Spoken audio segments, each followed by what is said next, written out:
CompTrain Masters, Open 18.4 is two parts, both being 21-15-9s. Across all age divisions, if we clear the first part, our deadlift bar increases in load significantly, as does the difficulty of the gymnastics movement. What also holds true for all divisions is the new handstand push-up standard. In our groups below the age of 55, we'll see handstand push-ups in part 1, and our 55 plus age groups, we'll see them in the second. This new standard is challenging, and we'll cover some thoughts on how to best position ourselves for good reps, but let's first start with the movement that opens the workout, the deadlifts. If you watched the open announcement Thursday night, one of the best in the world, Scott Panchik, broke up his deadlifts 3 times in the first 21 reps. He opened with 6-5-5-5 to complete his set. That speaks a good amount to our theme, that of pacing the deadlifts. In traditional Diane, we commonly think about the workout as a test of handstand push-ups. The deadlifts are challenging, but the limiting factor tends to be the handstand push-ups. In this workout, with the second far heavier barbell in mind, our approach for many athletes may be the exact opposite. It's now a deadlift workout. That's where the grind takes place.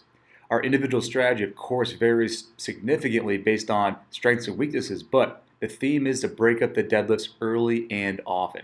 This is not the place to push our efforts, knowing the work we have ahead of us. On the handstand push-ups, we can expect a good challenge here on the standard, but nothing we can't adapt to.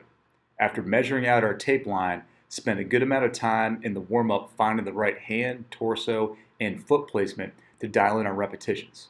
Finding the standard takes nothing more but practice and patience. Moving into these reps, our mindset is less about cycle time and speed and more about movement quality.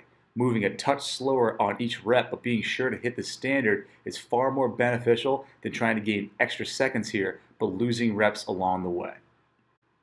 Let's talk through some thoughts to maximize our chances for good reps on each handstand push-up attempt. Number 1, fire the abs and glutes. A loss of our midline leads to a torso that bends into hyperextension.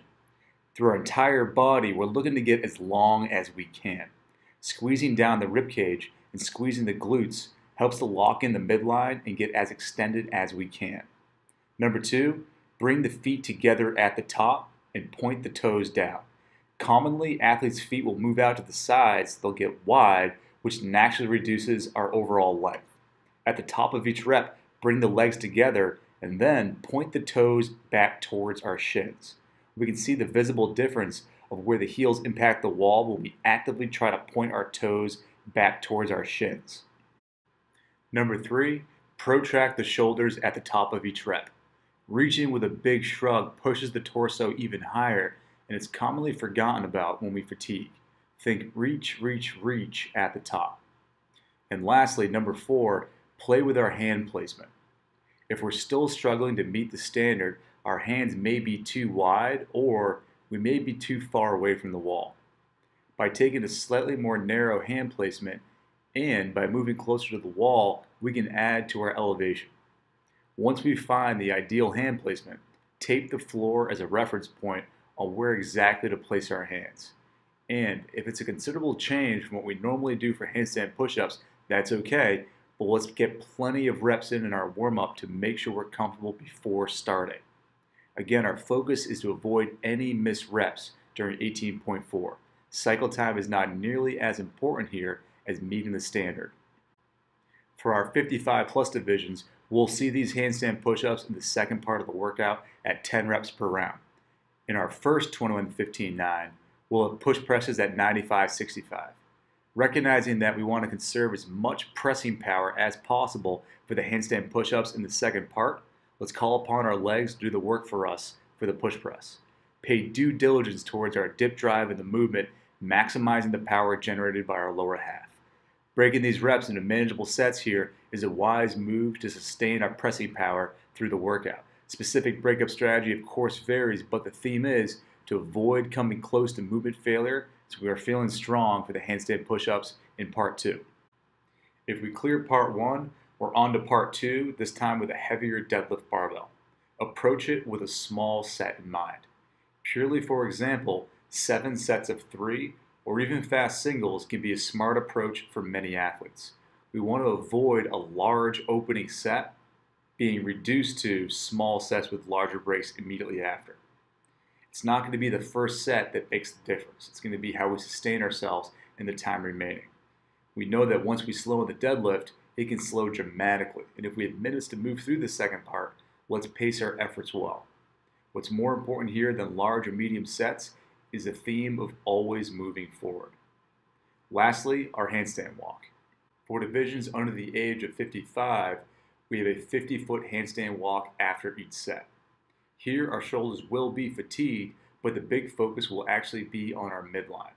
At this point in the workout, we're breathing hard and will be taxed.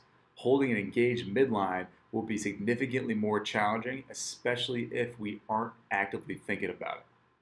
With the goal being reach through the shoulders, minimize any extra motion of the legs, and engage the midline. There's no right or wrong in how big or small our sets are moving through the 50 feet. With the 5-foot increments, as long as our hands clear the line, we're making forward progress. Big takeaways for Open 18.4. Number 1, break up the deadlifts early. The initial 21-15-9 is our buy-in. And with repetitions being a large separator in part 2, let's conserve our efforts there. Even one of the top athletes in the world broke the first set of 21 3 times. He went 6-5-5-5.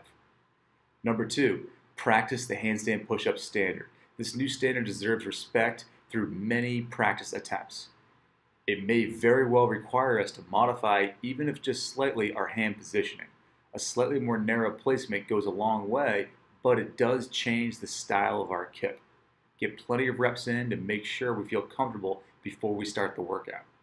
Number 3, consider using tape to our advantage, especially if we change where we place our hands, or if we're having trouble kicking up into our handstand, place down some tape on the floor as reference points. Let's eliminate all errors inside the workout from an improper setup. Team, that's 18.4. Let's go get it.